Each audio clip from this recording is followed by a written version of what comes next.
Bago ako magsimula sa ating Sunday message, I just want to thank everyone na bumati sa amin ng wife ko nung wedding anniversary namin and also dun sa aking birthday na nakaraan nung November 5. Thank you sa Panginoon that He has given me another year. I'm now 36 years old. Yan. So, siguro hindi lang ako handa or sanay na may mga bumabati sa akin, may mga video greetings, ganun. Pero nakakataba talaga ng puso and I appreciate those who took the time to make that for me and my wife. And I hope na yun ay marka, hindi lamang ng mabuting pagiging kaibigan natin, but more than that, marka ng pagkilos ng Diyos sa buhay ninyo and you appreciate that in your life and that led you to thank God dito sa ministry na ipinagkaloob niya sa atin in Missions Bible Church. Alright? So, without further ado, simulan na po natin ang ating Sunday message. Ang title po ng ating mensahe sa linggong ito ay, basahin ng lahat, The Man of Valor and His Army. Again, that is the Man of Valor and His Army. At ito po ay actually mula sa Old Testament. So, if you're reading the Bible, meron nga tayong dalawang testament. Ano nga yun? The Old and the New. So pag Old Testament, this is the time before Jesus. Thousands of years, hundreds of years before Jesus. Actually, the last book of your Old Testament is the book of Malachi, the prophet. And after him, the Lord has been silent for 400 years until dumating si John the Baptist proclaiming the coming of the Messiah, Jesus. So, napakahalaga po ng Biblia natin, hindi lang yung New Testament, but also God's progressive revelation from the Old Testament na unti-unti pinakita ng Diyos ang kanyang sarili sa atin in the recording of not just His works, not just His miracles, but all throughout the history of creation, history of mankind, history of the universe. Ano nga ba yung first verse ng first book ng Bible? In the beginning, God created the heavens and the earth. Just right there, alam mo na yung history ng buong existence. You already have knowledge about life itself. And moving on, dahil nga tayo ay nag-aaral from the book of Judges, specifically in chapter 6 and 7, bigyan ko lang kayo ng quick background kasi hindi nyo ma-appreciate yung mensahe or makakapture yung message ni God kung hindi nyo naiintindihan yung context o yung background ng mga pangyayari. Ang book of Judges kasi ay pang-pitong libro ng Biblia. So that's Genesis, Exodus, Leviticus, Numbers, Deuteronomy, Joshua, Judges. Ayan. So yung first 5 books, sinasabi sa atin yung kasaysayan ng mga tao and yung pagkilos ng Diyos that led up to the building of the nation of Israel, beginning in Genesis with the family of Abraham. 400 years or so, dumating si Moses in the book of Exodus. And in the Exodus, doon, dumami ang Israelita at nilabas ng Diyos ang Israel from Egypt all the way to His promised land in Canaan, kung saan ngayon nababalitaan na may gera. That is the promised land. Okay? But in that territory, hindi siya uninhabited. What I mean is, may mga taong nakatira doon. And so when God gave the land to Israel, may condition. Aside from faith, they had to actually eradicate the people living there. Okay? Because that is also God's way of judging the people na nakatira doon. Because they also knew God and yet they chose to worship false gods, idols, at magpatuloy sa mga karumal-dumal na mga gawain. And when we say karumal-dumal, this is something na hindi na masikmura ng Diyos. And later on, we will find out ano yung klase ng mga yun or what are the kinds of false gods, religions, and examples ng mga type of worship na meron sila that granted them the judgment of God, the righteous judgment of God. However, nung dumating ang mga Israelita sa land of Canaan, doon na nga sila sa bansa nila, Dahil tao lang din naman ang mga Israelita, kahit gaano pa sila ka-close kay God, they too rebelled and sinned against Yahweh. Parang tayo, kahit mga Kristiyano na, nagkakasala pa rin. At ang iba, patuloy na nagre-rebelde at tumatalikod eventually sa Panginoon. Ganoon din naman sila, and the Bible is unapologetic about it, meaning they were written so that we will also learn from their mistakes at hindi natin sila gayahin. And so, when Israel was in the land of Canaan, they also adapted yung mga false religions and false gods ng mga karatig bayan na nakatira doon. That instead of eradicating them or bringing them to the religion of God, that is, in that time, Judaism, leading up to Christianity in the New Testament, instead, ang ginawa nila, they compromised. Instead of being faithful to the Lord, who freed them from slavery in Egypt, ang ginawa nila is, kinalimutan nila ang Panginoon, sinuway niya ang kanyang mga batas, including the Ten Commandments, of course, at sila ay sumamba sa mga Diyos-Diyosan that led them na gumawa ng mga karumal-dumal na mga gawain. And the point or the time of Judges ay yung panahon kung saan nandun na yung mga Israelita in Canaan. Yun yung time na paulit-ulit na silang nagre-rebelde, tapos may experience nila yung consequence ng mga kasalanan nila, pero dahil mga hibang sila, paulit-ulit lang nilang ginagawa yon. Until such time, natatawag na naman sila sa Panginoon dahil hindi na nila makayanan yung mga parusa at makikinig ang Diyos sa kanila at magpapadala ng isang judge or ng isang leader. Okay? Isang redeemer or savior. Parang hero, parang Andres Bonifacio na tutulong sa kanila para malayo sila dun sa kapahamakan na pinasok nila dahil sa consequences of their sins.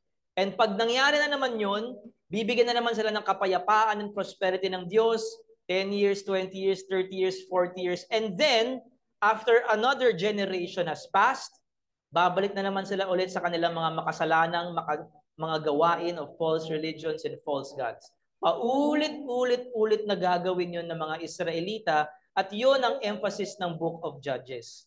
Apostasy, disbelief, disobedience, unfaithfulness to the Lord. And so in the Book of Judges, we see yung cycle na yun, and specifically sa chapter 6 and 7 na pinag-aaralan today, the message of God for us today, makikita natin yung sin, yung pagtawag ng tao sa Panginoon, yung pakikinig ng Diyos sa taong nananawagan sa Kanya with the pure heart, at yung pagbibigay ng pag-asa ng Panginoon sa mga taong nananawagan sa Kanya, nagsisisi sa kasalanan, at yung pagkaloob niya ng isang Savior or Redeemer. At kung paano ginagawang puro ng Diyos ang Kanyang simbahan.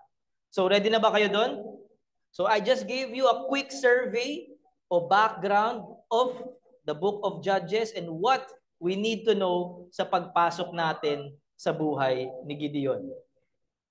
Right, so as we proceed, basahin natin ng sabay-sabay ang ating main Bible passage sa umagang ito o sa gabing ito. From Judges chapter 6 verse 11 to 12, ready? Now the angel of the Lord came and sat under the terebinth at Ophrah, which belonged to Joash the Abizrite, while his son Gideon was beating out wheat in the winepress to hide it from the Midianites. And the angel of the Lord appeared to him and said to him, "The Lord is with you, O mighty man of faith." At dahil po riyan ang ating big idea sa linggong ito ay sabay-sabay nating basahin. Jesus is the man of valor that saves us from sin, and He purifies the church. In Christ, we have victory against enemies. Ulitin natin. Jesus is the man of valor that saves us from sin, and He purifies the church. In Christ, we have victory against God's enemies. And to help us in our study and to understand God's message, meron tayong 3 points sa ating outline for the day. The first point is, basahin ng lahat, apostasy of Israel and God's judgment. This will be found in Judges chapter 6, verse 1 to 10. Hello, Edrins. And in point number 2, a mighty man of valor in Judges chapter 6, verse 11 to 40. As a third and final point, the Lord Yahweh defeats the enemies of his people.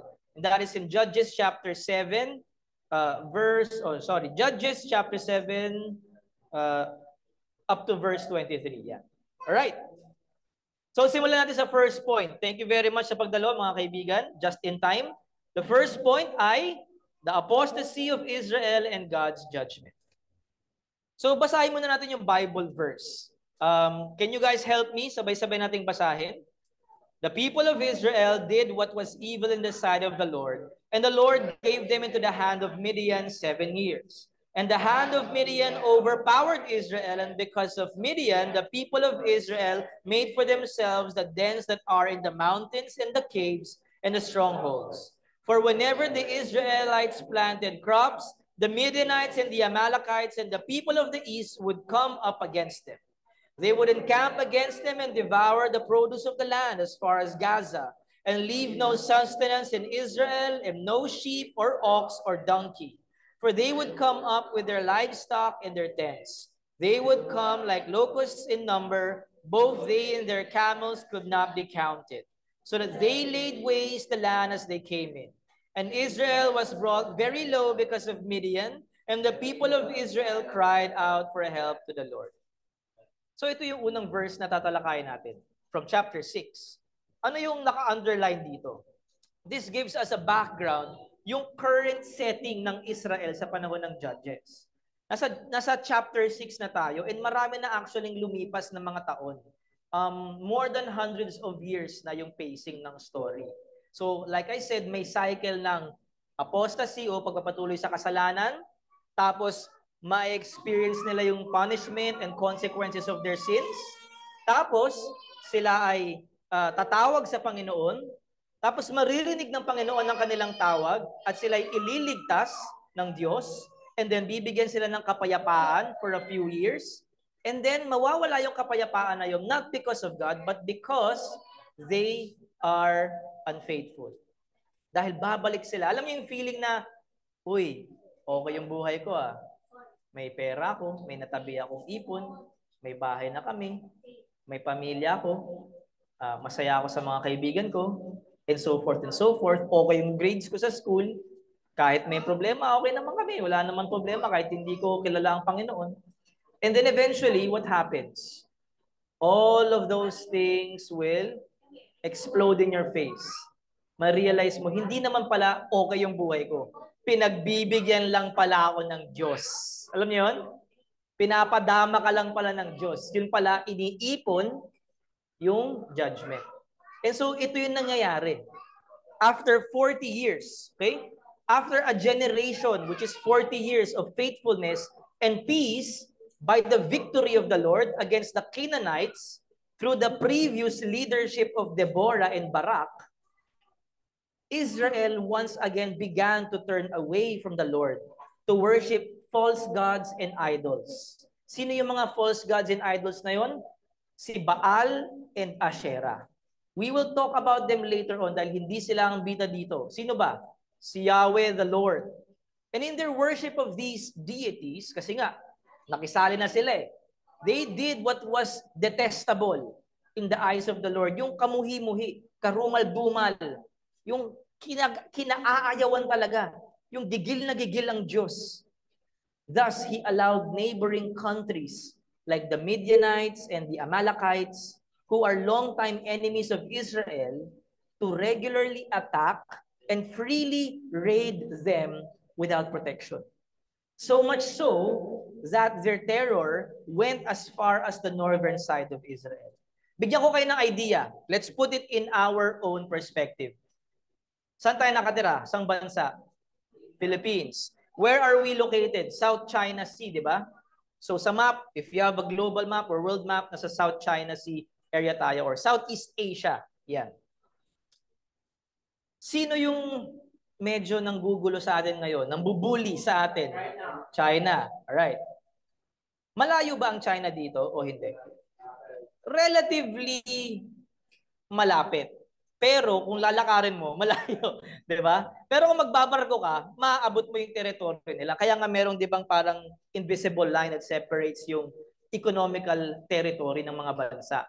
Kaya nga yung disputed island sa atin, tayo ay may legal property doon because it's within our territory. So yung sea, yung ocean, yung tubig na yun, atin yun. Lahat ng isdang makukuha mo sa loob nun, sa atin yun. Pero ano ginagawa ng China? Pumupunta sila sa economical area natin at doon sila gumagawa ng base militar at inaabuso niya yung mga maliliit na fishermans na naghahanap buhay doon. Parang ganun yung nangyayari dito. Although walang dagat sa Middle East except the Mediterranean Sea, ang mga karatig bayan ng Israel ay actually hindi ganun kalayo. Although may separation or may territory, walking distance literal yung mga kalaban nila. And up to now, makikita nyo yan sa current events. Sa laki ng Middle East, yung tinatawag na Fertile Crescent, hanggang sa Persia, hanggang Iran, hanggang Iraq, lahat yun Muslim. Sino ang hindi Muslim? Israel. Lahat yun, pati Saudi Arabia, kalaban ng Israel. Hanggang sa northern part ng Africa, which is Egypt, kalaban yun ng Israel. And yet, they are still there. Tama ba?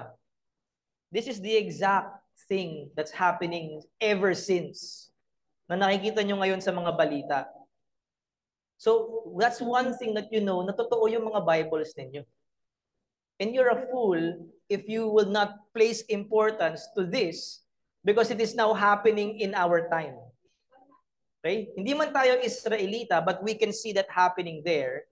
And personally, na-experience natin yung bilang mga Pilipino. Correct? Why? Because there's a principle behind it. A principle that comes from the holiness of God. And that is, people who are against God are outside of God's protection. People who are not in Christ are under the wrath of God, under the judgment of God. And it is easy for Satan or the enemies of God to use them, attack them, abuse them, keep them impoverished o mahihirap, not developing, or drunk in their sins and kept away from the Lord for most of their existence. Malinaw ba? Especially in the Philippines. Ano bang tawag natin sa bansa natin? Di ba? We are the only Christian country in Asia, sabi nila, di ba? Is that true? I tell you, 85% siguro ng tao sa Pilipinas hindi Kristiyano, counting yung mga iba yung relihiyon or part ng mga kulto at yung mga hipokrito. I'm just being honest, okay? I'm not saying I'm the best or ako lang yung Christian or yung Missions Bible Church lang. I'm saying this is the reality of the hearts of all men, including Filipinos. Correct? And so, tayo, kung iisipin mo, doble kara tayo. Because we claim to be Christians, we claim to know God, and yet we are what? Corrupt. We're hypocrites. We live in sin. Bigyan kita ng example. Kanina may nakita ako sa Facebook, bago ako maligo kanina. May nakita ako na post doon about this small pendant, a naked Santo Niño daw, na ginagamit nilang agimat. You know what that is? That is occult. Ibig sabihin, that is pagan worship. Syncretism. Pinaghalo yung pagan worship at saka Kristyanismo na mali at gumawa ng isang false way of worshiping and false God and idol to lead their lives, to put their hopes dun sa agimat na yun. And yet, the country says, the Filipino says, we are the only Christian country in Asia. Is that Christianity, my friends? So, let me ask you, why is the Philippines not improving? Why are we still a third world country? Marami tayong masasabing dahilan, especially yung number one, corruption, correct? But those are just manifestations of the evilness of our hearts. It's just that hindi na makontrol to the point na yung buong bansa naghihirap. Bakit walang control? Because human beings in general are totally depraved. The only one who can bend the hearts of men is God. And if you're a hypocrite, you have double jeopardy. Mas mahirap kang ma-reach kasi in your mind, you think you're okay. You think God approves of you. Kaya mas mahirap kang ma-reach kasi you don't even think that you need to be reached. Wala akong problema kasi may relihiyon ako. Wala akong problema kasi meron akong mga religious activities. Wala akong problema kasi pinanganak ako sa ganitong relihiyon. Nung baby ako, binautismohan na ako. Wala akong problema kasi may mga agimat ako. Is that what Christianity is? So do you still need God kung ganun ka? Of course. But what makes it difficult is you think you're okay. That's the sin of Israel. We can learn from them. They think they're okay because they're the quote-unquote people of God. But they're not spiritually the people of God. Because what? They were worshiping false gods and idols alongside Yahweh. That's what we're doing right now. And that's what they did. So when we look at them, how God judged them, you have an idea why we are still in this situation in our lives. As a country, as a nation, and even as a community. And even as an individual. People can come and go into your country, unprotected ka, walang takot na gumawa ng kasamaan yung mga tao sa paligid mo, even your own countrymen against you, even your own government, because they don't know God. They know a false God, and they think that's okay, but there is really no transformation in the heart, because that is not the true God. And so when they indulge themselves, sino nagsasuffer? Yung mga nasa ilalim nila. Malinaw ba yun? Right. And that was also happening in the time of Israel. But in reality, we are doing it to ourselves. So, bigyan ko lang kayo ng quick challenge. Hanapin nyo nga dito kung nasan yung mga Amalekites. In the map, sino makapagtuturo sa akin? Saan? Yes, good job. Palakpan natin si Enres. O meron kang prize mamaya. Kunin mo na lang kay JJ yung nachos mo. Ayan. Ayan. Wala dito sa map, pero katabi lang kasi ng Amalekites yung mga Midianites. And sa panahon na to, yung Midianites, napakalaki ng teritoryo nila. Pero nasa southern part sila. So imagine, for 7 years, yung Amalekites saka yung Midianites inaatake yung Israel kasi wala yung protection ni God sa kanila dahil nga they were worshiping false gods and idols. So much so na from the south, umabot na sila sa lugar ni Gideon. Asan si Gideon dito sa map?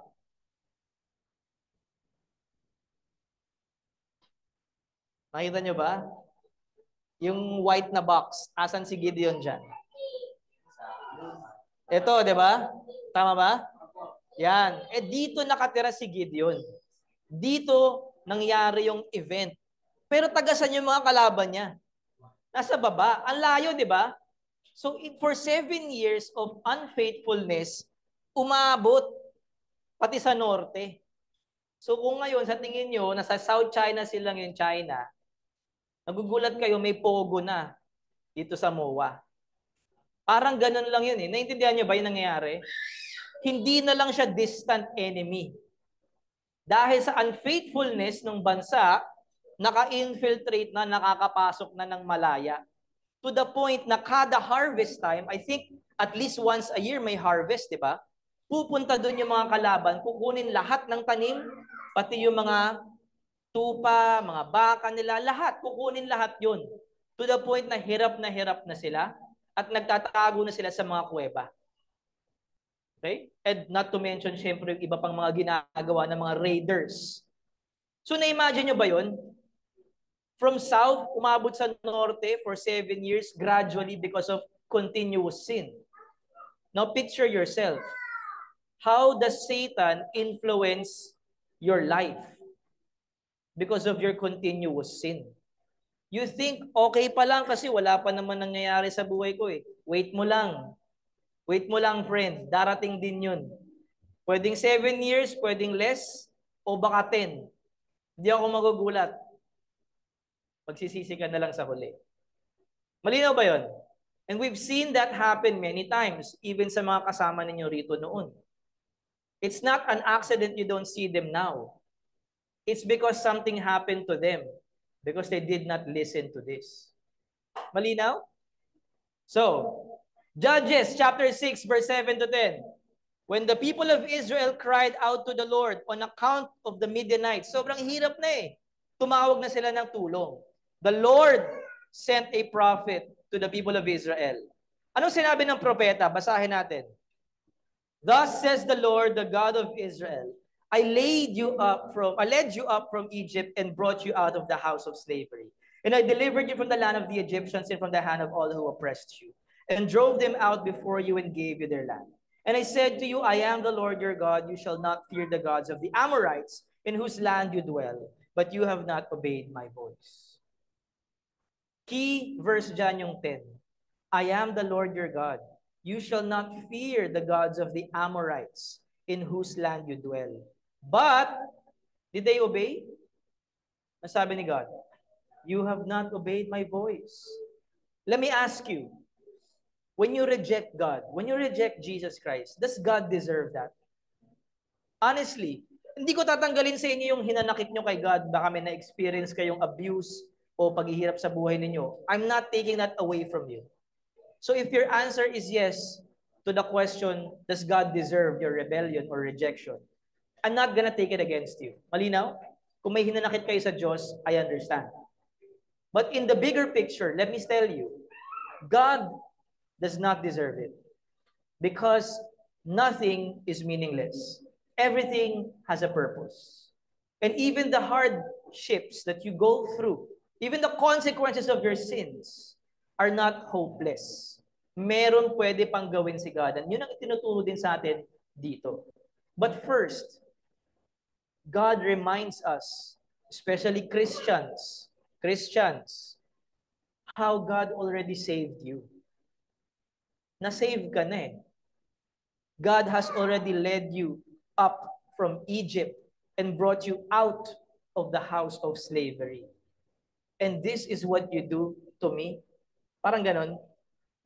Pinalaya na kita from it, from the penalties of sin, of death, and hell. You are now a new creation. I gave you new and eternal life. I blessed you here and in eternity. Why are you still continuing to reject me? Or why have you now turned away from me? Why have you chosen to compromise your faith? Why have you chosen to not give me your best? E nung una, on fire ka. Nung una, mahal na mahal mo ko. Ngayon, tinatamad ka na. Ngayon, ayaw mo nang bumalik sa akin. What have I done to you? Sabi ng Panginoon that deserves this. God sent this nameless prophet. Walang pangalang binigay, di ba? That means hindi yun ang importante. Ang importante is the message. Yun ang emphasis ni God. Israel cried out to the Lord for help. And the Lord heard them and sent a prophet. Para saan? Ano yung unang ginawa ng prophet? Number 1, basahin. To recall God's faithfulness, especially during the Exodus, the history of God's people. Of course, we're not Israelites. Hindi tayo part ng Exodus. Pero ikaw, can you recall how God saved you if you are already a baptized Christian and a member of Missions Bible Church? How did God save you? How did God lead you to baptism? When did God make you a new creation? Balikan mo yun. Pangalawa, ano yung ginawa ng propeta? Rebuke Israel for their rebellion against the Lord. Tandaan nyo, they still, quote-unquote, worship Yahweh. Pero ano yung ginagawa nila while doing that? They were also worshiping false gods and idols. Hindi naman nila completely nakalimutan si Yahweh. Nagkaroon lang sila ng mga options where God is no longer the only one true living God. And binaboy nila yung pamamaraan nila ng pagsamba to the point na ginagawa na rin nila yung mga mismong pinagbabawal ng Diyos sa kanila. And pangatlo, ano yung ginawa ng nameless prophet? He proclaimed God's judgment of Israel as the reason for their sufferings due to the consequence of their sins. Now, this speaks not just to unbelievers. This also speaks to Christians na matigas ang ulo. You're wondering why your life remains in that way. The hardships na meron ka noon, hindi mo na overcome. Let's be practical. Baka hindi ka nagbago ng routine. Baka hindi mo tinanggal yung mga bad habits mo. Baka nandun pa rin yun at mas lumala pa. Baka sinabi mo kay Lord ka, pero yung pamumuhay mo para sa sarili mo, para sa mga false gods and idols in your life. And kung ganun nga ang buhay mo and you say that you are a Christian, huwag ka nang magulat that you are experiencing suffering. Because wala ka namang binago eh. Correct me if I'm wrong, but I think it's Albert Einstein who said this. If you continue to do the same things and expect a different result, that's insanity. Na-imagine mo ba yun? Pareho pa rin yung ginagawa mo and you're expecting na uunlad ka or gaganda buhay mo. You're insane. Kasi wala ka namang dinagdag na bago sa formula eh. So why are you expecting something new will happen in your life? And let's put it into Christianity. Hindi ka naman nagkaroon ng new life in Christ eh. So why would you expect that the consequences of your sin will not come anytime? Do you realize this? Nagigets ba? You did not do anything different. You stayed where you are ever since. So why are you expecting na mawawala yung judgment ni God sa iyo? Yun yung sinasabi at pinapaalala sa atin ng nameless prophet.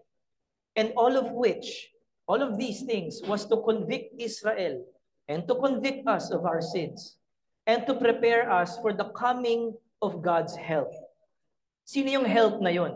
Sa panahon na to, against the enemies of Israel, this is Gideon. He is the help of God sa panahon na to. But ultimately, in the overall plan of God, sino talaga yung help ng lahat ng sangkatauhan? That is Jesus. He is the Savior of the world. And also this nameless prophet is reminiscent of John the Baptist, who prepared the way for the coming of Jesus Christ by calling Israel to repentance. So again, the prophet's name is not important, but the message, do you get it? The message is to recall God's faithfulness. It is to rebuke you, to rebuke me, to rebuke all of us of our sins. And pangatlo, to proclaim God's judgment on you. Para malinaw, alam mo that you're under God's judgment. Kasi pag hindi mo alam, baka feeling mo okay ka lang. So ang hirap mong ma-reach. Hindi makuha ni God yung result ng repentance. But if you know that you're under God's judgment, you will do something about it. Tanungin ko kayo, I hope wala naman talaga nangyari ganito, no? But what if you discovered na may cancer ka? Hindi yun imposible sa mga kinakain nyo. What if you discover a loved one has a cancer or some terminal illness? Tapos alam mo yung gamot. Gusto mo ba na magsinungaling sa iyo yung doktor? Hindi, okay lang yan. Kaya yan. Tulog lang yan. Gusto mo ganun ba yung doktor mo? O gusto mo yung doktor na sasabihin sa iyo, ito yung nangyayari sa katawan mo, you have 5 days to live, ito yung gamot. Ito yung halaga ng gamot, pumunta ka sa PCSO, pwede mong makuha yung kinakailangan mong sponsorship para mabili mo yung gamot. And baka sakali, gumaling ka. Mas gusto mo ba yon yung harsh truth na yon o yung sugar-coated? Truth should be unveiled. Sabihin, dapat hindi siya hinaharangan para malaman ng tao kung ano yung dapat mangyari at maligtas sila from their sins. Thus says the Lord God in Judges chapter 6, verse 7 to 10. The God of Israel led you up from Egypt and brought you out of the house of slavery. And sa verse 10, I am the Lord your God, you shall not fear the gods of the Amorites in whose land you dwell, but you have not obeyed my voice. Pansinin niyo yung mga naka-underline. What do you notice there? Meron pa bang ibang Diyos na buhay na pwedeng magligtas sa atin? In the experience of Israel, they only have one God against all the false gods of the neighboring countries na umaatake sa kanila. And yet, only the Israelite God, Yahweh, God himself, the one true living God, has proven time and time miraculously that he is alive. And he is the only one true living God. Especially sa panahon nila in the Exodus, yung miracles na ginawa ni God. Yung pagsasalita mismo ng Diyos from heaven. And we have written all of those things recorded in the Bible for us to experience and understand. And even as Christians, especially kayo na regenerated na, alam nyo na buhay si God. Alam nyo in your own experiences, you have seen God. And you have felt Him. No? I'm not saying yung talaga nagpakita si God. Oh. But you have tasted how good He is. You have experienced the Spirit. Pero nasabi niya, bakit ito yung iginanti niyo sa akin? You have not obeyed my voice. You have bowed down or feared the gods of the Amorites. And what does that remind us? Have you read the Ten Commandments in Exodus 20, verse 1 to 6? Pansinin niyo yung lengguwahe. I am the Lord your God. You shall not fear the gods of the Amorites in whose land you dwell, but you have not obeyed my voice. Ano yung reference ni Lord dito? Ano yung binibring back to memory? One of which is the actual 10 commandments of God. Basahin natin. And God spoke all these words saying, I am the Lord your God, who brought you out of the land of Egypt, out of the house of slavery. You shall have no other gods before me. You shall not make for yourself a carved image or any likeness of anything that is in heaven above, or that is in the earth beneath, or that is in the water under the earth. You shall not bow down to them or serve them, for I, the Lord your God, am a jealous God, visiting the iniquity of the fathers on the children to the third and the fourth generation of those who hate me, but showing steadfast love to thousands of those who love me and keep my commandments. Are we guilty of this sin or not? Are we guilty? Let's be honest. Are we guilty? And the Lord said, you shall not fear the gods of the Amorites. Maaring hindi tayo mga Israelita na nakatira sa Canaan. But we do have our own local gods. We have your own imaginations that you want to put in the place of God in your life. You have your own idols in your minds and hearts. And quite frankly, we have grown accustomed into a kind of religion where making an image is normal and bowing down to it. And we wonder why our country is like this.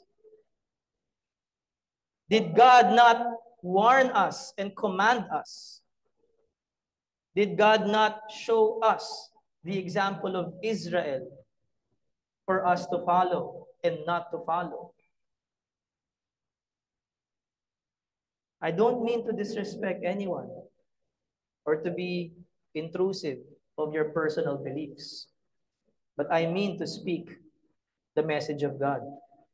You can hate me, you can love me, it doesn't matter to me. I'm just reading the word of God to you. And you read it with me. I am the Lord your God who brought you out of the land of Egypt, out of the house of slavery. You shall have no other gods before me. You shall not make for yourself a carved image or any likeness of anything. You shall not bow down to them or serve them. What is our big idea for today?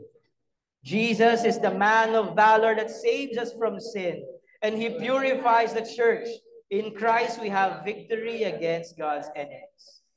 Now, we have seen our sins from the sin of Israel. Let's give ourselves the hope that God has for us. Basahin natin. A mighty man of valor. Sa tingin nyo, sino yung mighty man of valor na to? Hindi, si Gideon. Ano ba? Basahin natin. Judges 6, verse 11 to 8. Now the angel of the Lord came and sat under the terebinth at Ophrah, which belonged to Joash the Abiezrite, while his son Gideon was beating out wheat in the winepress to hide it from the Midianites. And the angel of the Lord appeared to him and said to him, "The Lord is with you, O mighty man of valor." Kanino sinabi? Wait, kanino sinabi yon? Kay Gideon. Gideon is the main character of the story. Pero tama din kayo. Because Gideon is a type of Christ. Ano yun? In theology, it means the character of Gideon, as God used him, is recorded in the Bible to teach you who Jesus is and to point you to what he has done in his ministry.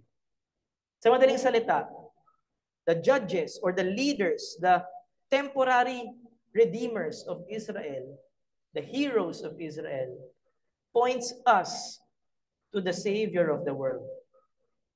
To prepare us, to prepare our minds na pag ginawa ng Diyos ito, we will recall how God did it in the past. And we have an idea that this is from God at hindi ito likhang isip lamang. Ang sabi niya, sagot ni Gideon, "Please, my Lord, if the Lord is with us, why then has all this happened to us? And where are all his wonderful deeds that our fathers recounted to us, saying, did not the Lord bring us up from Egypt? But now the Lord has forsaken us and given us into the hand of Midian." So nakikipag-usap siya, nakikipag-dialogue siya kay God, sa angel of the Lord. Parang nagrereklamo pa nga siya eh. Akala ko ba, iniligtas mo kami noon? Bakit ngayon, ibinibigay mo kami sa kamay ng mga kalaban namin? Anong sagot ni Lord sa verse 14? Hindi nag-explain si God. Alam mong sagot? "Go in this might of yours and save Israel from the hand of Midian. Do not I send you?" What does that mean? If you are convicted of the sins happening in your life, in the things around you, and you're looking for the answer or solution to it, maybe ikaw yung solution. What are you gonna do about it? God revealed it to you. You understood it. You accepted it. And you want God's help to send a Savior to help you. Maybe ikaw ang mag-share ng gospel sa family mo.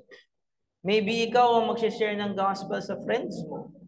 Maybe ikaw yung dapat gumawa o kumilos sa ministry para matulungan yung isang part ng community na may pagkukulang ang church. Because no church is perfect. Baka ikaw yung gagawa nun. So habang naghahanap ka ng pagbabago, sinasabi ng Diyos, "I will use you to create change, to bring the gospel." Right? So, in their exchange, sabi naman ni Gideon, "Please, Lord, how can I save Israel? Behold, my clan is the weakest in Manasseh, and I am the least in my father's house." And the Lord said to him, "But I will be with you, and you shall strike the Midianites as one man." Kasi napakarami ng kalaban nila eh. As in, libo. And so, wala talaga silang military power yung mga Israelites to win against their enemies. Dalawa kalaban nila eh. Midianites tapos Amalekites. Nag-joint forces. Imagine mo ba nag-joint force yung China at North Korea tapos inatake yung Philippines? Tama ba? Kaya ba natin yun? Hindi, di ba? Sinong nagpapanik? Bakit di ka nagpapanik? You should be panicking. If you are in your right mind, anytime war can happen. You are in that age right now. Malas nyo, naabutan nyo yung panahon na to. Kasi pagtandaan nyo, sa tingin nyo ba magiging okay? Mas lalala to. And wag naman sana, I hope hindi sa panahon natin, maabutan natin yung pagsabog ng gera. I'm not trying to create panic, no? I'm just trying to bring you back to the reality of life. Hindi mo hawak yung nangyayari sa mundo. How much more yung nangyayari sa buhay mo and vice versa. But the Lord is saying, "I will be with you, and you shall strike the Midianites as one man." Now, I'm not saying this is a verse that promises Philippines will win over China. Hindi. Hindi yun ang sinasabi dito. I'm saying, you will win against your greatest enemy? Sin. Bakit ba may gera sa mundo? Do you think that if they're Christians, they will have war? Do you think if they have God in their hearts, they will wage war? Hindi, di ba? So ano talaga yung problema ng tao? It's not money, hindi siya corruption, but like I said, the heart. Sin in our hearts. And God is saying, if you're a Christian and you want change, God can use you to bring the gospel to others so that the victory of Christ will win against the enemies. The one who promotes sin, who perpetrates sin, and who tries to steal men's lives away from God. So, sabi ni Gideon, if now I have found favor in your eyes, then show me a sign that it is you who speak with me. Please do not depart from here until I come to you and bring out my present and set it before you. And he said, I will stay till you return. Now, what can we observe from these, aside from my few insights? Well, una sa lahat, from the scripture, we can know that Gideon is meek. Ano yung meek? That is the opposite of heroic or brave. Hindi siya yung matapang. Saan yung kalaban? Hindi siya Andres Bonifacio, hindi siya General Luna. He is a meek man. And yet God called him a man of valor. Ano ba yung valor? A man of virtue and worthiness. An example of that probably is his character of faith. He has faith in God. Pansinin niyo yung words ni Gideon is the exact words of the prophet. Nung sinabi. Ibig sabihin, narinig niya yung word ng prophet. Tumama sa kanya, naintindihan niya. And most probably, he repented and believed the Lord once again. So, ang sabi niya sa Panginoon, yung sinabi ng prophet. Ni-recall niya yung sinabi ng Panginoon sa kanya through the prophet. That's a sign of faith. Do you recall the gospel? Magkakilala na tayo ng ilang mga buwan na. Lampas isang taon na nga sa iba. Have you remembered anything about the gospel at all? If not, how can we say that there is faith if you don't know the gospel? Pangatlo, Gideon was troubled by the state of Israel, his country, but he did not stop seeking for God's help. He has hunger for righteousness. As a Christian, do you want righteousness to prevail? Or gusto mo lang hindi ka maapektuhan ng problema ng iba? Magkaibang bagay kasi yun. Sometimes righteousness will require you to obey the law at mahihirapan ka. Pero baka ang gusto mo lang, hulihin mo yung mga gumagawa ng mali, pero ako, palusutin mo ako. Magkaiba yun. If you hunger for righteousness, you will also be willing to do what is necessary that is commanded by God. Susunod, Gideon was chosen by God for service to be the Redeemer of Israel. But he is not heroic and brave. In fact, sa sarili niyang salita, he is lowly and he belongs to a wealthy family from the clan of Manasseh, but he is a lowly man. Hindi siya yung pag sinabi mo yung apelyido niya, ang maiisip mo agad, si Gideon. Hindi siya yun. In fact, he is working in the fields. Kahit marami siyang servants, kahit may kayang pamilya nila, he is the one working in the fields. Actually, sa storyang ito, hindi nga siya sa palayan. Nagtatanggal ng balat ng palay. Nagtatago siya sa wine press. Kasi baka dumating yung mga kalaban, mapatay pa siya. So he's actually, afraid, lowly, meek, troubled. He works in the fields and he is unsure of himself. Have you ever felt that? Unsure of yourself? Now, why would God save me? Why would God choose to use me? Sino ba ako? Ano bang kaya kong gawin? And therefore, he is unsure of himself and of God's choice to appoint him. But he did not stop. He asked God for signs of confirmation. And pinagbigyan ng Diyos yung kanyang request for signs. Gideon also belonged to a family who believed in false gods and worship idols? Well, let me ask you a personal question. Huwag mo na sagutin. Does your family believe in false gods and idols? Do you have that in your family background? Then you are in the bondage of idolatry. Marami kang kailangan pang gawin. It may begin with you. It may start with you. And that's why it requires your faith, great faith, so that you can be called a man of valor, not by your own strength, but because God is with you. And Gideon proved his faith. How? By obeying the Lord's first command. Ano yun? Ang first command ng Diyos is to destroy the altar of Baal and Asherah na pinagmamay-ari ng kanyang sariling ama at mga kamag-anak. And this is a symbol of breaking the bondage of their family, of Israel, from false gods and God's challenge against the real enemy, Satan. Kumbaga, ginagamit ng Diyos si Gideon to wage war not against the Midianites and Amalekites, but against Satan. This is not just a physical war. We are in a spiritual warfare. Let me ask you, ikaw bilang tao, katawan ka lang ba? O meron kang kaluluwa? And that is true.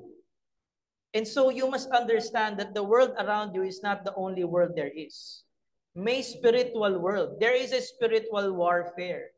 And you are part of it whether you like it or not because you already exist. Ang tanong, sinong kakampi mo? Kasi if you're not in the army of God, nandun ka sa kalaban na army. At masaklap nun, kahit kakampi mo yung kalaban ni God, inaabuso ka rin nung kalaban. Akala mo, bati kayo, tutulungan niya kayo, i-bless kayo ni Satan? Hindi. Gagamitin niya lang din kayo. Because Satan has no legitimate power. Only God has true authority and power over the physical realm and the spiritual realm. So you're a fool if like, may rapper akong kilala sikat yun ngayon si Lil Uzi. Di ba, binenta niya yung soul niya kay Satan? Alam niyo ba yung bagong balita ngayon, nanakaw yung bling-bling niya? Hindi niya makuha? Imagine mo ba yun? Akala ko ba protektado ka ni Satan? Ba't nanakaw yung bling-bling mo? Ibig sabihin, hindi ka untouchable. Pinabayaan ka nung tatay-tatayan mo na hindi totoong Diyos. So it means nothing. You're just being fooled by your enemy. And God wants something better for you. And God is not fooling you.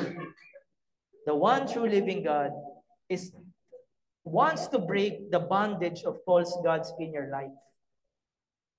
And He, as a Christian, kayo, God will use you also to challenge the enemy.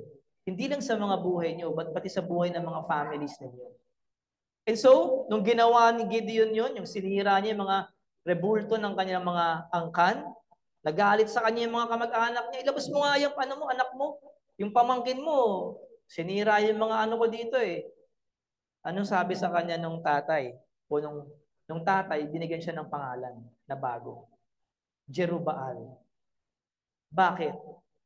Kasi sabi ng tatay niya, dun sa mga kamag-anak nila, kung totoong Diyos si Baal, hayaan yung si Baal ang kumausap kay Gideon. Bakit kayo nakikipag-usap sa anak ko? Akala ko ba totoong Diyos yung Diyos nyo? So na-realize yung tatay ngayon. No? If that is a true God, yung mga false gods na yan, let them defend themselves against Yahweh and His army, the Christian church. And so Gideon received a new name. Ano yung pangalan niya? Jerubbaal. Ano ibig sabihin yan? Let Baal contend against him. Imagine mo ba yun? Ikaw ang aatakihin ng kalaban because God has chosen you as His man of valor. Obviously, bilang tao, we cannot do that. Pero sino ba yung chosen one, the anointed one, that is the true man of valor na hindi magagapi ni Satan, at tinalo si Satan? It is Jesus Christ. Tama. How did Jesus win against Satan? He lived a sinless, perfect life. He suffered on the cross.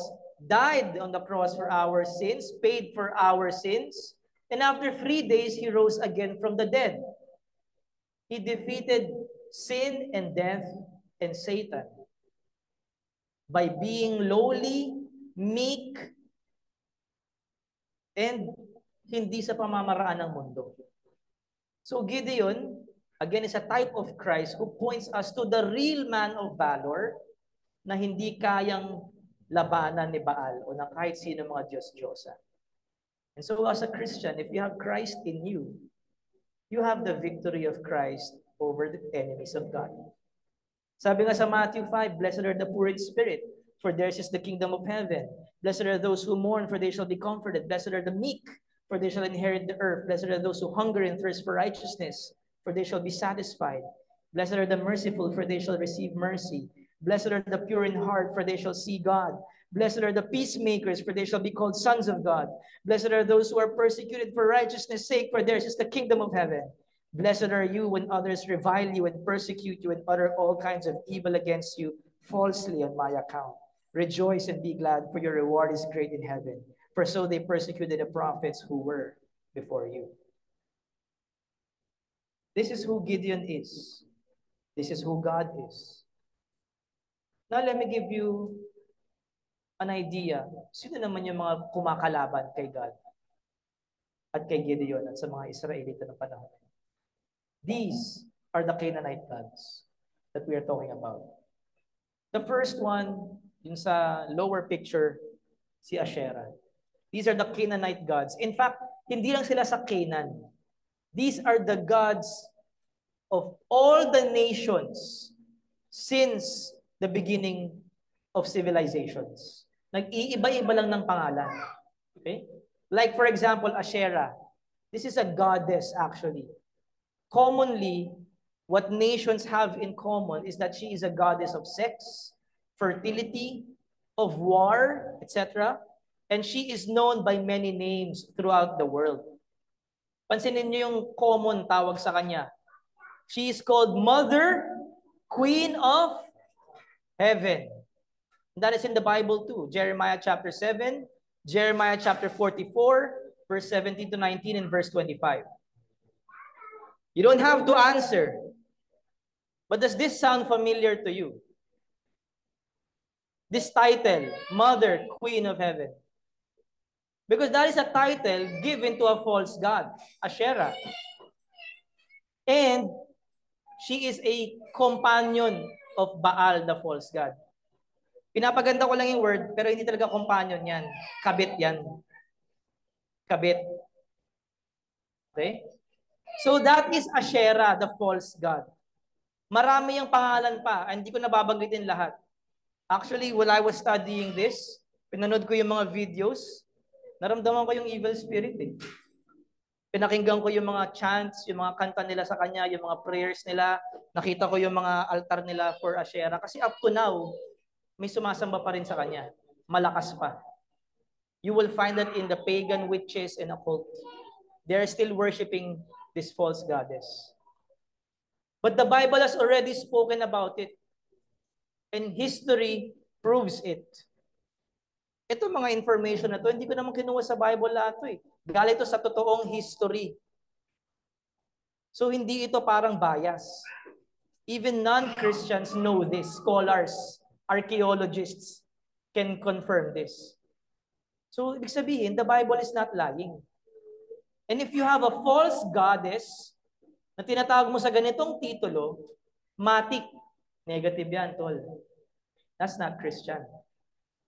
Iniba mo yung pangalan, medyo hinaluan mo ng Christian story, pero si Asherah yun. Si Asherah yun. Hinaluan lang ng ibang kulay, pangalan, para madaling nguyain at lunukin ng mga tao. Para hindi ganun kasama. Para yung mga hindi naman talaga naghahanap ng Diyos, hindi naman talaga nag-aaral, lulunukin lang nilang lulunukin. Kasi nagbalat kayo na eh. The Bible speaks of Satan disguising as an angel of light. You think Satan will appear to you with horns na parang kalahating tao, kalahating kambing na may malaking tinidor, pulang-pula? Satan will come to you with beauty, prosperity, yung mga mahalimuyak na salita. Never or very rare na didiretsuhin ka ni Satan. Sabay mo ako. Di ba? Hindi siya ganun eh. Bakit? Tatakbo ka, di ba? Matatakot ka. Paano mo ba akitin ng isang tao? Binibigay mo yung mga gusto niya. Yung madaling lunukin. Kaaya-aya sa mata. And Asherah, like many false gods, wala siyang distinct na character. Basically, what I mean is, you can form your own imaginations about him. That is the real danger of false gods. You can create your own God in your mind. Because in reality, who you're really worshiping is yourself. You created false gods who will approve of your lifestyle. Who will feed the things that you desire. Yun yung danger nito. And si Asherah pa lang yun. Goddess pa lang yun of sex, fertility, and war. Si Baal, ang isa din sa mga chief male deities of the Canaanite pantheon. He is God of farming, agricultural work, prosperity. He gives increase to family and field, flocks and herds. And take note of this. He is also identified as the storm god, the god of thunder or lightning that accompanied rain. Sino nanonood ng Marvel dito? Sino si God of Thunder? Si Thor, di ba? Oh, so ano na? Nagsishare lang ng mga false gods yung mga bansa, iniiba lang yung pangalan. But most of the time, hindi most of the time, always actually, there are mere creations of imagination. And how do they worship Asherah and Baal? Sa panahon especially ng mga Israelita and the judges. Magugulat kayo. Ancient pagan idolatry traced back to the time of Nimrod. Big sabihin, yan. Pa-fix muna. Yeah.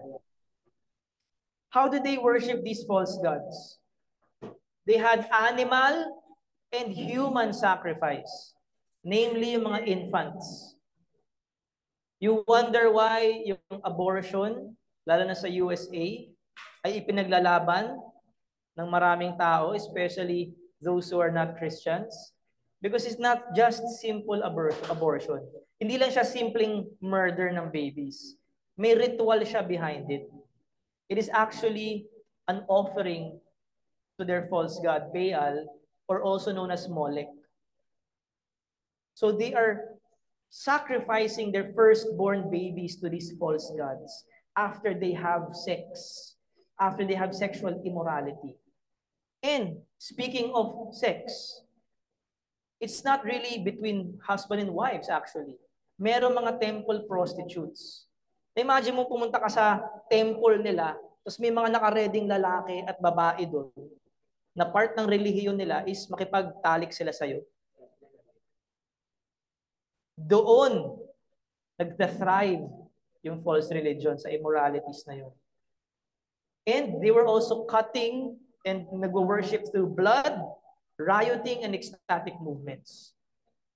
So these are the false gods na madaling umakit sa mga Israelita. And ito rin, sadly, ang umaakit sa ating lahat away from God. You may not agree na hindi ako mag-aalay ng mga tao sa kanila. Pero let me ask you, inalay mo ba yung sarili mo para sa desire mo for premarital sex, lust, or having your own desire to prosper yourself instead of seeking life in Christ? Because that's the same thing. You may not have idols or figurines, pagaya nila or ng iba, but look at your heart, look at your mind. Sino yung mga Diyos-Diyosan mo? Sabi ng Deuteronomy 32, okay, magugulat ulit. They stirred the Lord to jealousy with strange gods. With abominations, they provoked him to anger. They sacrificed to demons that were no gods. The gods they had never known, to new gods that have come recently. In 1 Corinthians 10, sinasabi rin ni Pablo yung same thing. And he says, behind every idol is a demon. Every time you touch an idol and include that in your worshiping, maaring sa isip mo, sa heart mo, wala kang iniisip na demonyo. Pero yung tumatanggap ng pagsamba mo, hindi si God, demonyo. I did not say that. The Bible said it. They sacrificed to demons that were no gods. Kahit sabihin mo, ginagawa ko to para kay God. Pero hindi naman yan ang inutos ng Diyos. In fact, sabi ng Diyos, sa Ten Commandments, huwag mong gawin yan. And yet, yun yung ginagawa mo. Sino masusunod? Si God, ikaw. Matatanggap ba ni God yun? Kapag samba? Hindi. And sino tumatanggap? Sabi ng Biblia, demons. They feed off of that. That's the reason why Satan is doing it. Because when you do it, siya ang napapapurian, hindi si God. So again, this is a warning and an encouragement for you. How? You're encouraged if you are in Christ. You should be encouraged because you have the gospel preached to you today. You don't have to stay in idolatry. Ano nga po ulit ang big idea natin? Jesus is the man of valor that saves us from sin, and He purifies the church in Christ. We have victory against God's enemies. So third and final point, the Lord defeats the enemies of His people. Ito na yung magandang part. Dito yung original 300. Napanood nyo na yung movie, yung Sparta, yung 300, di ba? Yung sa Greek. That's mythology. Ito yung totoo. Judges chapter 7 verse 1 to 8. Then Jerubbaal, that is Gideon, and all the people who were with him rose early and encamped beside the spring of Harod. And the camp of Midian was north of them by the hill of Moreh in the valley. Ano sabi ni Lord kay Gideon? The people with you are too many for me to give the Midianites into their hand, lest Israel boast over me, saying, my own hand has saved me. Now therefore proclaim in the ears of the people, saying, whoever is fearful and trembling, let him return home and hurry away from Mount Gilead. Then 22,000 of the people returned, at ang naiwan lang ay 10,000. And the Lord said to Gideon, the people are still too many. Take them down to the water, and I will test them for you there. And anyone who say to you, this, or anyone of whom I say to you, this one shall go with you, you shall go with you. And anyone whom I say to you, this one shall not go with you. Ano yung test? Pumunta sila sa tubig, kung sino daw yung uminom na parang aso, ganun, umuwi na. At kung sino yung taong uminom na parang matinong tao, luluhod, kukunin yung tubig, iinom mula sa kamay, yun ang mananatili. Ilan ang natira? And the number of those who lapped, putting their hands to their mouths, was 300 men. So from 32,000, naging 10,000. From 10,000, naging 300. But all the rest of the people knelt down to drink water. At ang sabi ng Panginoon kay Gideon, with the 300 men who lapped, I will save you and give the Midianites into your hand, and let all the others go, every man to his home. Ano ibig sabihin nito para sa atin? Makakatuwa ito actually. This is actually one of the verses that I keep in my heart, especially in the ministry. Una sa lahat, let us observe. As Gideon and his army prepared to battle against the Midianites, the Lord tells Gideon na bawasan yung mga tao. Ang Diyos mismo ang nagbabawas ng tao. Hindi si Gideon. In fact, outnumbered na nga sila, kahit 32,000 sila, kulang pa rin. Pero Diyos mismo ang nagtatanggal ng mga tao. Siya yung nagbabawas. Again, the Lord put the worthiness of Gideon's army to the test dun sa tubig, sa pag-inom nila. The first test, ano yung unang test? Kung sino yung takot, umuwi na. Anong condition ni God doon? Faith. Kung wala kang faith kay God, wala kang puwang sa army ni God. Umuwi ka na. Kasi hindi ko rin tatanggapin yung pagsamba mo, kung ano man ang gawin mo, without faith. Malinaw? How are we saved? By faith.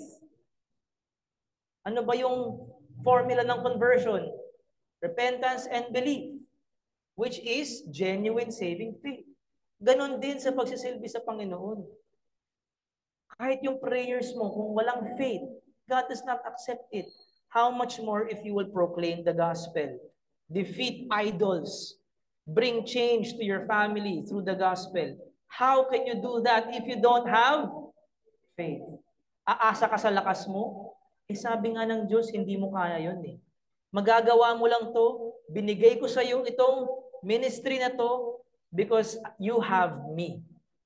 Because you have God with you. It is His strength. And you have it through faith. Yung test naman sa pag-inom ng tubig, sa tingin nyo, bakit ang weird nung test? Porket uminom ako na parang aso, di na ako saved, di na ako Christian, di na ako tanggap, di na ako dapat maging part ng Lord's army. What is the point? Ang tinuturo sa atin ni God dito is the standard that God has for people who have faith. You say you have faith, good. Show it in the way you live your life. Show it in your pursuit of righteousness, your pursuit to obey God's commands, to be holy, to separate yourself from the world. Yung pag-inom na parang aso in the Bible symbolizes yung pagbalik mo sa vomit mo, pagbalik mo sa makasalanang mong gawain, kahit na Kristiyano ka na. And so God's purification of His army is also reflective of God sanctifying the church. And this is by the condition of continuing faith that is seen in living a life worthy of God. Paano naman yung number? 300. Anong sense ng 300? Wala naman akong naiisip na 300 na binigay talaga sa Bible. So, I would say it's not much important. Pero you know what's important? The number of soldiers Gideon had was not important to God. Paano naging important yun sa atin? It means hindi kailangan marami ang church members mo. Ang importante, totoo. Since He is the reason why Israel would win, not their own strength, abilities, or numbers, this was to make sure God gets all the glory and the idolatry of self-worship is defeated. Kasi kung umaasa ka palagi sa sarili mo, na ikaw ang magaling, ikaw ang sikat, marami kami, kaya si God ang bumibless sa amin, never kaming magkakamali. Ang patunay na totoo ang tinuturo namin ay marami kami, you are wrong. That is not what God is saying. Actually, ang patunay na totoo na nasa sayo si God is sanctifying your church. Okay? In building the Lord's army for the Lord, quality is more important than quantity. Since it is by meeting God's conditions and standards that count us as members of God's army. Numbers mean nothing if you do not qualify. Ulitin ko, you have to qualify. Numbers do not mean anything. Yeah, sound check. Ito yung maganda. In Judges chapter 7, verse 16 to 18. Sa tingin nyo, ano yung weapons ng 300 men na yun? Baka naman malupit yung mga baril nun, kaya kahit konti sila, panalo sila. Hindi. Alam nyo yung weapons nila? Trumpet, empty jars, and torches. Na-imagine mo na yun, nakipunta ka sa riot o pumunta ka sa gera, ang dala mo paso. Dala kang paso, tsaka trompeta. Ano gagawin natin dito? Magtatanim? Mamamatay tayo dito, gera to eh. Hindi naman to parang sniping eh. Ang labanan nun, espada, shield, suntukan, kutsilyo, spear, face-to-face, hand-to-hand combat. So why did God choose to use this? Again, number one, para alam natin na si God ang dahilan ba tayo nananalo. Hindi yung pera natin, yung lakas natin, yung abilidad natin, o yung kakayahan natin, o yung weapons natin. Whether figurative or literal. At susunod, may meaning kasi yung trumpets, empty jar, and torches na yan. In the Bible, the trumpets are used to communicate within a large group of people, gaya ng mga Israelita sa wilderness, in giving strategic commands or coded messages. Parang isang mahabang turotot ng shofar, yung tawag sa horn nila eh. Ibig sabihin nun, lapit na. Yun ang ibig sabihin nun. Pag yung mabilisan na, Parang ganun. Toroto, torotot. Ibig sabihin, prepare for war. Alam mo yung pag sa school nag-bell, ganun yung horn, ganun yung trumpet. Unang bell, ready na sa pila, papasok na tayo. Susunod na bell, pasok na tayo sa classroom. Diba? Ganun yung ibig sabihin ng trumpet also in the Bible. And angels who proclaim the word coming from the Lord blow their trumpet para may ready yung mga tao na makinig sa mensahe. Lapit na dito, magbibigay ako ng mensahe mula sa hari. Makinig kayo. Yun ang simbolo ng trumpeta. Yung jars, they're often made of clay, di ba? Palayok. Gawa sa lupa na binake para tumigas. Ganon din ng ancient biblical times, and it represent human body. Ang tao, ginawa ng Diyos mula sa lupa. Kinasihan niya ng kanyang hininga at siya ay naging living soul. In the book of Genesis, the first man, Adam, was created from soil. Yun ang simbolo ng clay jars or ng jars. Human body. And for Christians or anyone, we are all made up of physical bodies. Malinaw? But the difference here is not all bodies have torches in them. So anong simbolo ng torch or ng fire? Torches lit with fire most certainly reminds us of God's pillar of fire in Exodus and the Holy Spirit that is in us that began in the Pentecost. If you are a Christian, you have the Holy Spirit in you, kahit ang katawan mo ay mabilis mabasag o masira dahil ito ay temporary at galing sa lupa. Now, considering how the Bible uses these elements, hindi mahirap na makita na ang sinisimbolo nito is to fight against God's enemies.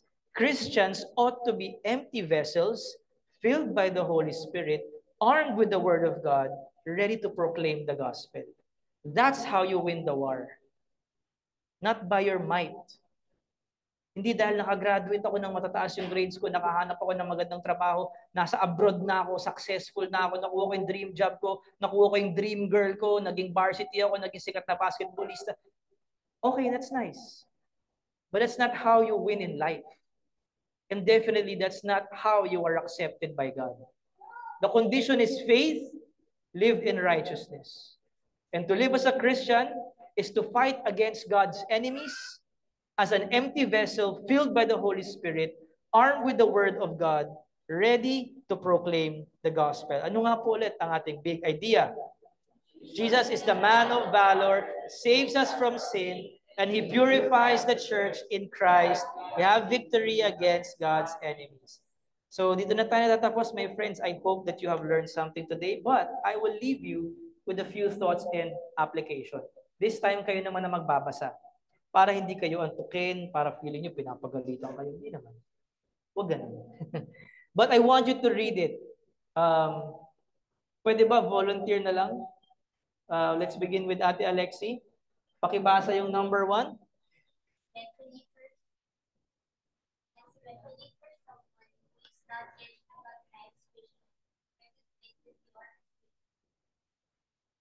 Thank you. Especially for someone na hindi pa daw baptized Christian. Ano dapat gawin? Recognize that you are a sinner and guilty of idolatry. Pag nagsalita kayo, lagutin niyo yung mic. Pangalawa, Kuya G, can you read number 2? Sige, go.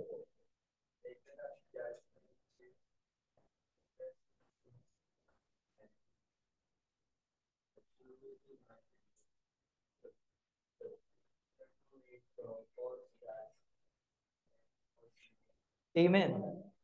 Ang una mong gagawin is number 1, recognize that you are a sinner and guilty of idolatry. Ang susunod, hindi ako ang hahanapin mo, hindi yung Missions Bible Church. Ang hanapin mo si God, okay? Kasi usually sa mga kulto, ang una nilang sasabihin, dito ka sumapi. Dahil pag dito ka, maliligtas ka. That's not what the gospel is teaching us. Okay? True Christianity pushes you towards Christ, not towards human beings.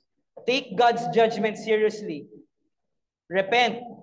Confess your sins to God, not to me. Believe in Jesus, not in the religion. Because He is the true Redeemer.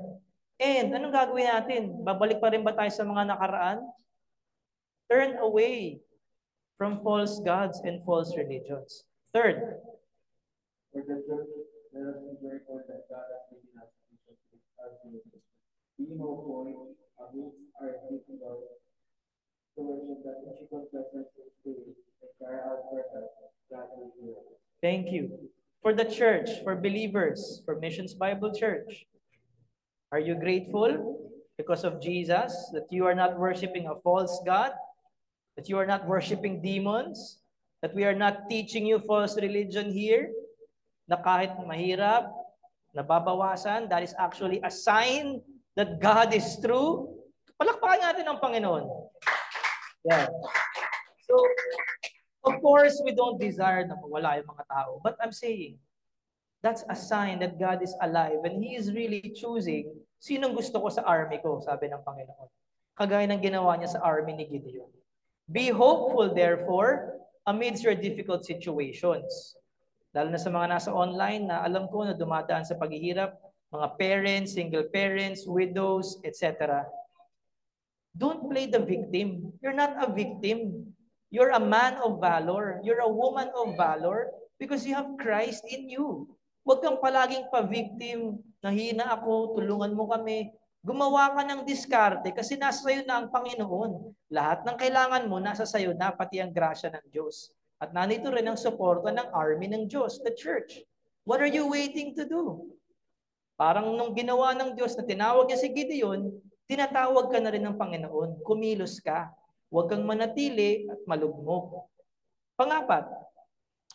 Okay, basa nga.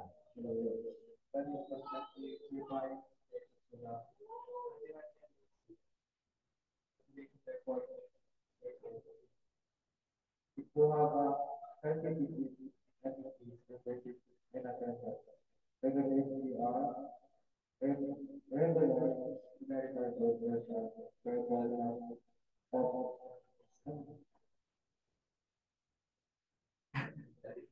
Sige. Pero napansin ko bago yung glasses mo. Bagay sa'yo. Good job. Alright, so number 4, God is constantly purifying His church. Parang Christians, we are sanctified. Ganon din yung simbahan. So ang natural tendency is magbawas ng mga impurities. Naalala mo yung example ko kahapon, Lawrence? Ang ginto, nire-refine sa mainit na apoy, 7 times pa or more, para mawala yung impurities at tumaas yung value ng gold. Ganon din ang bawat Kristiyano at bawat simbahan. Okay? So, anong masasabi natin kapag mayroong abnormal na nangyayari na parang padami lang sila ng padami, ng padami, ng padami, ng padami. Parang walang nababawas. Let me tell you, honestly, that's not actually a sign that God is in your church. That is probably a mark of unbiblical practices and teachings. Kasi walang holiness, walang purification, walang sanctification. Meron lang open, pasok, anyone. Kahit may kasalanan, hindi ka tayo didisiplinahin. Yun yung actually ayaw ni God. Kaya binawasan niya rin yung army ni Gideon to help us understand this biblical truth. Finally, number 5. Is that making spontaneous and means their sanctification in the power and strength of life.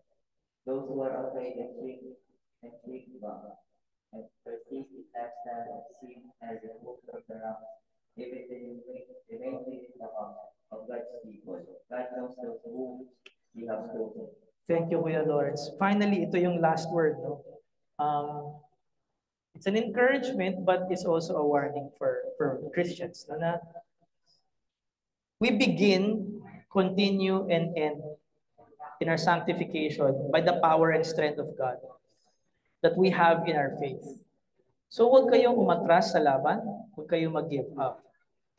At kung ikaw ay secretly nabubuhay sa kasalanan or not in faith, kahit hindi namin nakikita yan, kahit hindi ka madisiplina ng church, alam ng Diyos kung sa Kanya ka o hindi. At kahit sabihin mo, ipilit mo sa Kanya na hindi, Lord, sayo ko. Anong sabi sa Matthew 7? Depart from me, you workers of iniquity. I never knew you. Gusto mo ba marinig yun? In the end, hindi kita kilala. Pinagsasabi mo, lumayo ka sa akin.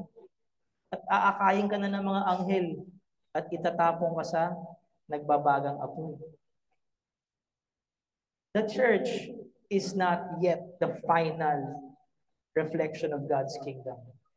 So make sure na kung okay ka sa simbahan mo, sa mga kaibigan mo sa church, that's nice. But first and foremost, be okay with God because He is your judge. At siya ang magsasabi if you will stay in the army or not. So that's it. Maraming salamat po sa pakikinig. Sa pagdalo, ito po tayo nagtatapos. Tumayo po ang lahat. Thank you, Kuya. So, alam niyo naman ako paano ako magturo, no? I hope you know that I mean well for you. I'm not asking anything in return. I just want you to have the joy of salvation. That's all I want. And if that will be the only thing na gagawin ko hanggang sa mamatay ako, it's better than to live for myself. You know? Una sa lahat, actually, ako yung tinatamaan sa mga sinasabi ko. Kasi ako yung sigurado ako na may kasalanan sa buhay ko. I don't know your sins. I don't know what's in your heart. But I know what's in mine. I know what runs in my mind, in my heart. I know how I rebel against God. And having Jesus Christ as the man of valor, my Redeemer, I can continue serving the Lord in the ministry and speaking His message to you. Dahil dyan tayo ay yumuko at tayo ay manalangin sa Panginoon. To our sisters, please do not forget your head covering. Men, pray with me in this way. Let us close our eyes and bow down our heads.